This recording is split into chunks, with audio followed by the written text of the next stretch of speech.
Hey, what's up everyone, welcome back to the channel. This is Smart TCG, and today I'm going to be showing you how to take down Charizard EX with Palkia VSTAR Chien-Pao. Now, Charizard EX is one of the most powerful decks currently in the standard format, and a lot of players don't exactly know how to play against it. So today, we're going to be going over exactly how you should be approaching the matchup, how you should be sequencing it, and all the kind of important things like that. Charizard is expected to see tons of play at upcoming regional championships as well, which makes it even more important of a matchup to cover. So starting off here, looks like we have ourselves a pretty okay start. Got ourselves a Palkia along with a Hisuian Heavy Ball, Ultra Ball, and some other good things. So we're looking pretty okay as of right now. They do get the first turn, so that's really important for them, getting themselves down a Pidgey. And looks like there's a pass off to me. So pretty okay start for them. We have a average start as well, not necessarily the greatest. I'm going to use Heavy Ball first, see exactly what's prized there. It looks like I prized double Irida before I use the Ultra Ball here, because I already have some cards in hand that I don't really even need, specifically being the Spiritomb and the Water Energy. I'm going to grab myself a Chien-Pao because I have Switch. What's really important with this deck is to get Chien-Pao in the active as quickly as possible, because that's going to allow you to use your Shivery Chills paired up with that Radiant Greninja, allowing you to discard tons of Water Energies. So looks like we got ourselves a pretty solid hand here with the Bidoof, along with a VIP pass as well. So things are looking very good for us here. I want to Shivery Chill first just to thin those energies out of the deck, and then I believe we're just going to use the VIP pass here also. So going to be grabbing ourselves a Radiant Greninja and a second Palkia here. We want to typically try and get 2 Palkias down on the field at all times. Now, we're going to be using that concealed cards first because we might want to hold on to that Nest Ball for something else, maybe later in the game. And also, I might not even need to use it right now if, for some reason I drew like into one of the Pokemon I was potentially looking for. But kind of just holding that Nest Ball here I think is totally fine, as I already have pretty much everything I need. Just because you have cards doesn't mean necessarily have to play them, and in that scenario I don't necessarily need to play it, because cards like Lumineon, for example, I might want to potentially use on that next turn if I have to. So here comes Rare Candy into the Pidgeot here. Very solid turn 2 for them. They got themselves the Rare Candy, which is what they're looking for normally, just needing to get those Charizards established as quickly as possible. We do see the quick search. However, there is no guarantee that they have the Charizard here, but you could say there's a pretty decent chance, right? And there is the other Rare Candy going into the Charizard EX. So very solid start by them. You're kind of seeing both of us are able to set up. However, I think I'm feeling pretty good in this situation, and I'm going to show you exactly how to approach this matchup really on this next turn. A lot of players are like, ooh, how do you deal with the Charizard and stuff like that? Well, you really want to try and get into a 2-shot war in this matchup. That's really important. You want to utilize the fact that Charizard cannot one-shot early game. Heck, even if you take the first 2 prizes, they're only hitting 240, which is just not enough to be able to knock out things like Palkia. So most importantly, what that is going to allow you to do is it's going to allow you to just build up energy slowly on the board on Pokemon that can't be one-shot, specifically things like Palkia VSTAR. Or you can attach it to things that they probably don't want to chase down, like the Bibarel or the Radiant Greninja. So that's really important. I'm going to Greninja here first. The reason is that if I find a Palkia VSTAR, I can always Ultra Ball for the Bibarel, and if I find the Bibarel, I can always Ultra Ball for the Palkia VSTAR. So waiting to see exactly what I get will influence what I want to do this next turn. I also got myself the Melony here, which is great because I already have double Cross Switcher in hand, and this is the exact reason as to why I didn't play the Ultra Ball, because I now have found one of those 2 things that I was looking for, and now I can commit the Ultra Ball to the other piece. So that's really important, and a lot of players would have played that Ultra Ball there first just to get something like Palkia, or just to get something, like the Bibarel, because technically it thins out the deck. However, if you're looking for multiple things, oftentimes it's just better to wait and see exactly like what you draw off those things like Radiant Greninjas and Melonies and stuff like that, right?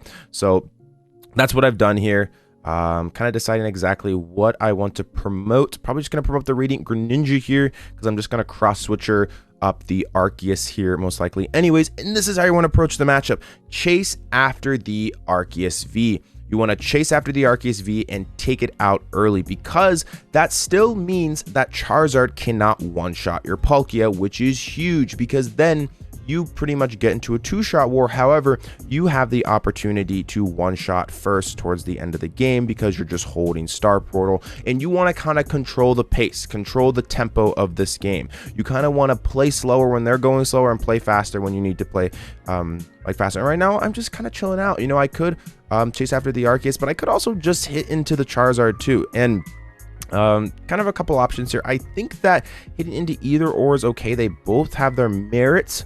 And we'll see exactly what I end up doing here. This is just actually recording from one of my Twitch streams, so we're kind of going over exactly, you know, like what you should be doing and stuff like that. Yeah, I think bringing up the Arceus here is totally fine in the situation because they cannot one-shot me. That is so important. So I take 2 free prize cards here, and I know that they cannot one-shot me now, which is absolutely fantastic because they can only hit me for 240. So understanding the breaking points is really important, right?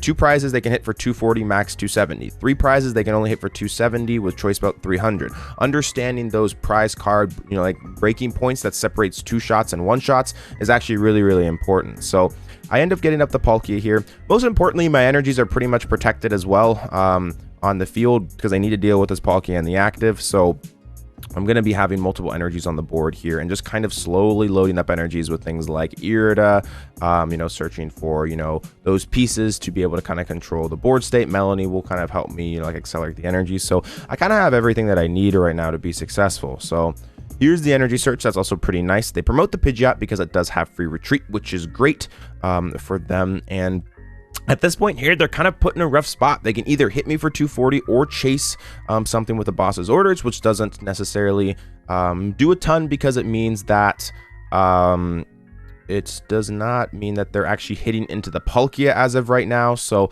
you know, things are looking pretty good as of right now. Here comes the Artisan being used, searching themselves out. Probably another Charmander or maybe a Manaphy, or could even see a second Pidgey, but they probably don't even need that. Maybe just trying to thin out the deck though. So looks like they're just going to fail that. That is okay. And we'll see exactly what they end up doing here.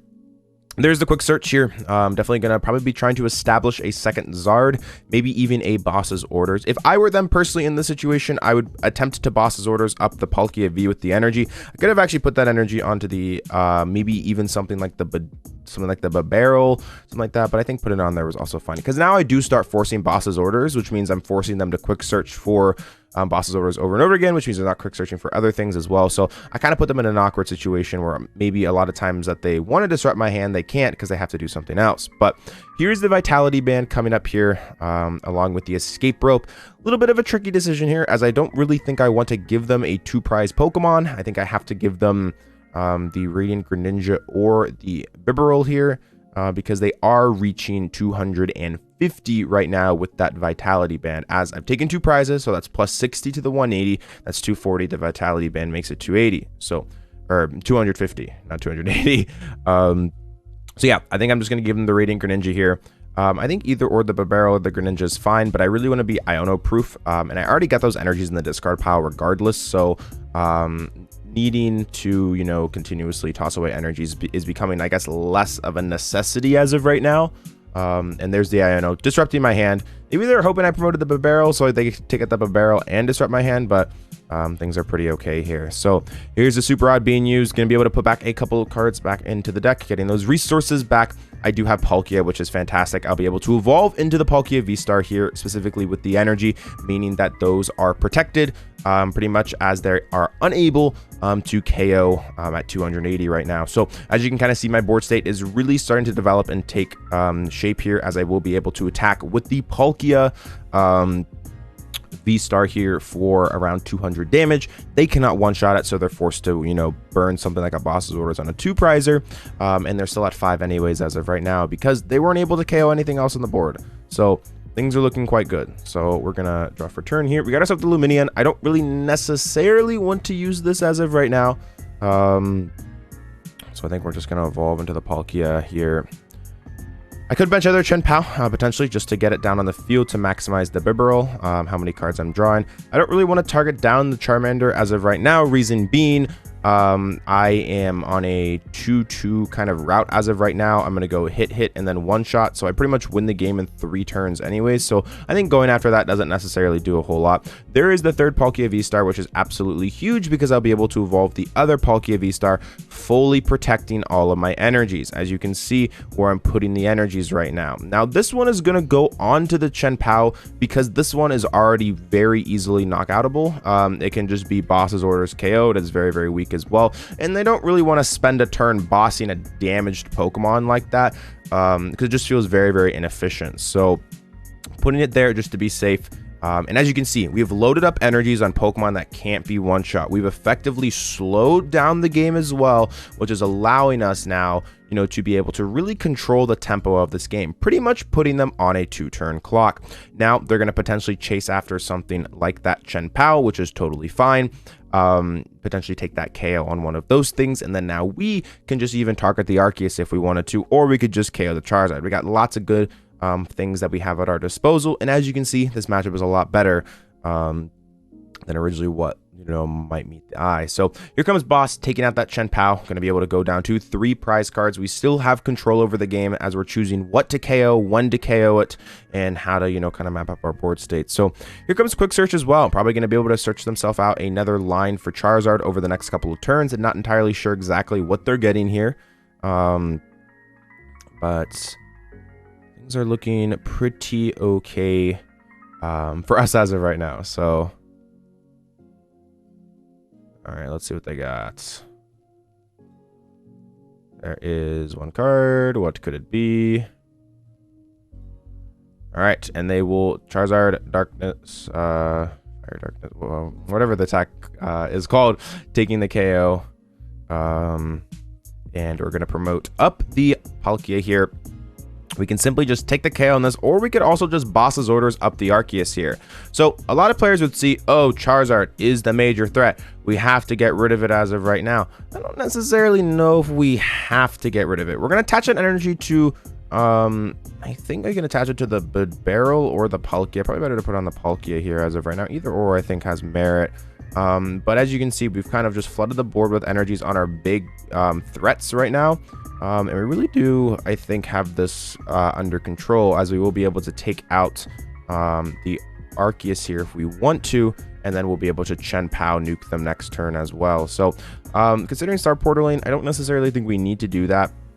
So yeah, we're going to take the easy prize card here, take down that Arceus. Now, if that Arceus was not there, all we had to do was just go KO, paired up with an Iono, them down to 3, and then we'd just be able to Chien-Pao the next turn. So it ends up working out totally okay either way. I just think this is a little bit of the safer play as of right now, but we could have used the Iono instead if that Arceus was not there. The strategy would have still worked even if the Arceus was not there. We would have just gone Iono, KO the Charizard, and then, put our Chien-Pao forward, and then finally use V-Star. But look at all the energies we have on the field as of right now, and we haven't even used Star Portal. We have 1, 2, 3, 4, 5, and 6, and that is because, as I said, we've controlled the tempo, we've chosen what Pokemon to take out, we've made sure that we've limited the amount of damage that they can do with Charizard, as Charizard's big issue is that it is entirely reliant on me taking prize cards. I have to do something for it to actually become a one-shot threat. So in this game, we've been able to pretty convincingly take control of this game. So here comes Colress coming out here, going to be tossing 2 things into the Lost Zone. Here comes another rare candy as well, as they're going to be able to utilize that big health 330 HP Charizard with that Infernal Rain. And be able to load up energies here onto this Charizard. However, that Chien-Pao is sitting on the bench ready to take a nice and easy KO. So even if they KO the active, I can just promote the Chien-Pao here, and things are looking pretty good. So yeah, saving V-Star, using things like Melony, chasing after Arceus as well, typically are going to be the strategies. Now, there will be some games as well that you can also potentially go, like early game, Cross Switcher, Canceling Cologne, one-shot, double Charmander, and that's also a great strategy as well if you have that option to do that, right? In this game, we didn't really have that, so that's okay. We're going to be able to promote the Chien-Pao here. They're going to take 2 prizes, going down to 1 prize. It still technically was a little bit close, but as you can see, the matchup is not as bad as people might think, as long as you know how to play the matchup. So I think all I need to do here is just promote the Chien-Pao. All right. So, yep. Throw up the Chien-Pao here, and then we're going to be able to attach and then utilize Star Portal 1, 2, 3, 4, 5. Yeah, we still need to start. I was about to say, I was like, that'd be crazy if we could win this match without even needing the Star Portal. But we just go 1, 2, 3. We can also attach for turn as well. Going to be able to do around 400 or 500 damage here. Here it goes. Hail Blade, going to be able to take the knockout here, discarding all of these energies off all of our Pokemon if they're going to allow it, and they're not going to concede in time. Looks like we did get it off. All right. So yeah, there it is, going to be able to take down the big bad Charizard deck. So that's how you play the matchup. I hope you kind of found this video kind of useful and stuff like this. I haven't done this in quite some time, matchup guides, but I hope you found that informative. But anyways, with that being said, thank you so much for the support as always. I appreciate it. It means the world to me. This is SmartTCG, and I'll speak with you again soon. Peace out. If you're looking to improve your game, I do offer coaching on Metafy. I was ranked in the top 16 ranked players in the entire world, and I know what it takes to reach the next level. I have a free coaching consultation if you're interested in booking that to kind of figure out exactly what coaching is and whether or not it is something for you. I also have individual sessions, event decklist preparation, replay reviews, training plans, and more. So if you have any questions, make sure to book that consultation if you're interested, and we can kind of go over exactly what coaching is and how it will make you into the very best player that you can possibly be. But with that being said, thank you so much for sticking around. I appreciate it. This is SmartTCG, and I'll speak with you all again soon. Thank you so much for the support. Peace.